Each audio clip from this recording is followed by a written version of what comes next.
Good afternoon. Welcome to the Midday Mull for Wednesday, the 16th of November. Robert Murray McShane moves us from the end of the Psalms to the middle of the Gospels, and today we begin reading the first part of chapter 1 of the Gospel of Luke. And the Gospel starts with Luke explaining how he came to write the Gospel.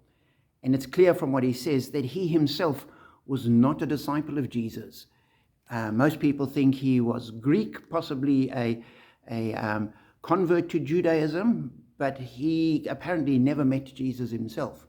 And so he says the following as he starts his gospel: "Many have undertaken to draw up an account of the things that have been fulfilled among us, just as they were handed down to us by those who from the first were eyewitnesses and servants of the word. Therefore, since I myself have carefully investigated everything from the beginning, it seemed good also to me to write an orderly account for you, most excellent Theophilus, so that you may know the certainty of the things you have been taught." And as I read that, for me, that's one of the most encouraging passages in the New Testament, because it makes it so real. And what Luke is saying is he went and spoke to eyewitnesses. There were other sources that he used. And many people suspect that he quoted from Mark, one of the earliest Gospels. And there might even have been another source, which we've lost, that Luke quotes and Matthew quotes. So he says, I spoke to eyewitnesses and I used the other text that people have drawn up, these orderly accounts. And I put it all together for my purpose of helping you grow in your faith and be certain, as he writes to Theophilus. And the Bible isn't a book that was revealed in a dream or a trance or an angelic visit, and that somebody had this a text in their head and they went and just transcribed it. It also wasn't that God sent down a mysterious text from heaven which the person then copied out into. No, it's an entirely human process that God superintended. Luke went and spoke to people. He put it all together. And God worked in that natural way through what people naturally do.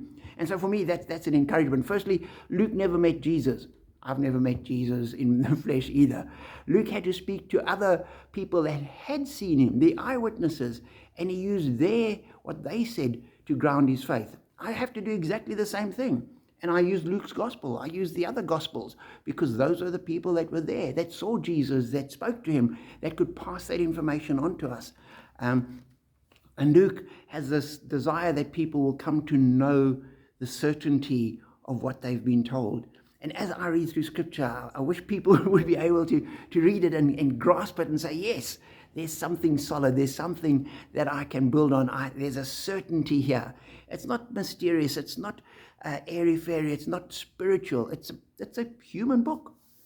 God got lots of different people to write down their experiences of him.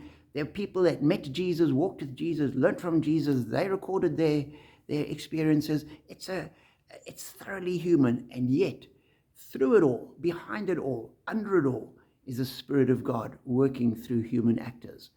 And for us today, that's still what God does.